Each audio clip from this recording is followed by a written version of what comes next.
My name is Ronnie Michael, certified public accountant, and this is the Personal Finance Playbook. Improve your finances, improve your life. The title of today's episode is The Eighth Wonder of the World: Compound Interest. Albert Einstein made many contributions to humanity during his life, and not all were science related. He delivered perhaps one of the greatest quotes we have in the personal finance world. Compound interest is the eighth wonder of the world. He who understands it earns it. He who doesn't pays it. Let's start with the basics. What is compound interest? It's interest earned on both your original money and on the interest it has already earned. Here's a simple example. Let's say you invest $1,000 at a 7% annual interest rate. After 1 year, you would have $1,070. That's your original $1,000 plus $70 earned in interest. In the second year, you don't just earn interest on that original $1,000. You earn interest on the full balance at the end of the first year. So you earn interest on the full $1,070. That means you'd earn $74.90 on interest during that second year, bringing your total to $1,144.90. This process continues year after year, and your interest earns interest over time, otherwise known as compounding.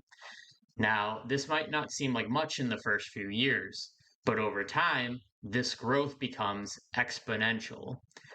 The average annualized return of the US stock market between 1872 and 2024 was around 7% when adjusted for inflation and reinvested dividends. Let's see what happens when we apply this to a real world scenario. Imagine two people, Alex and Taylor.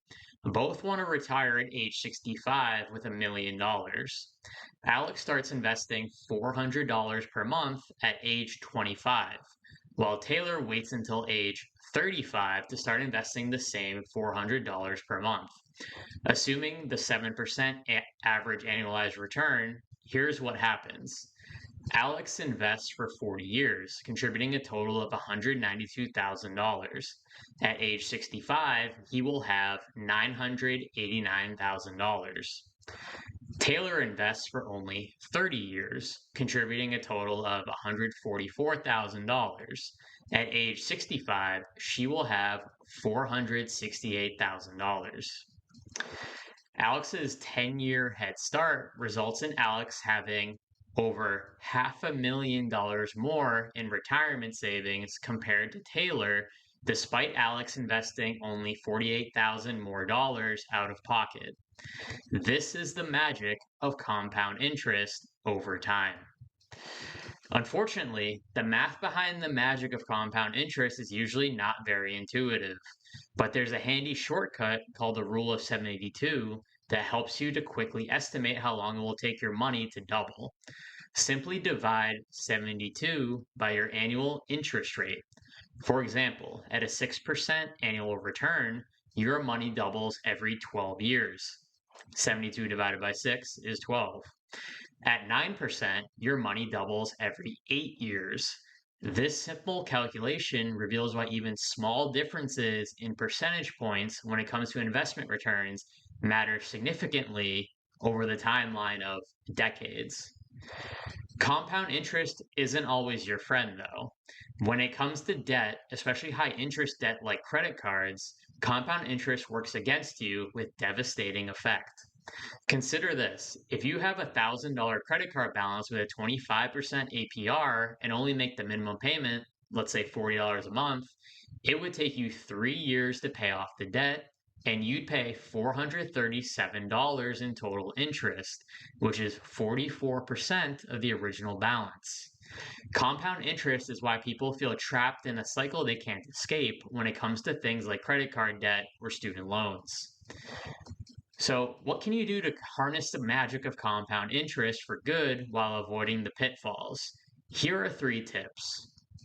1. Start early and be consistent. You don't need to invest large sums. Even $50 or $100 per month can grow significantly over time. The earlier you start, the less you need to contribute to reach your goals. If you're in your 20s or 30s, Time is your greatest asset.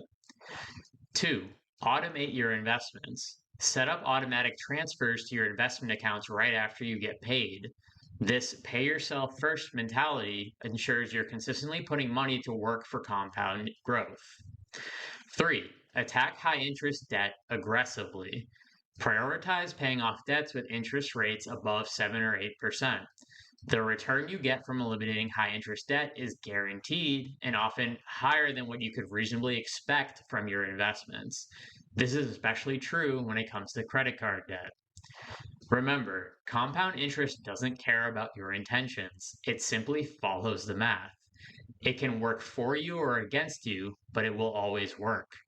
The difference between financial struggle and financial freedom often comes down to which side of compound interest you're on. What do you think? Does this apply to your life? Leave a comment below, and thanks for watching.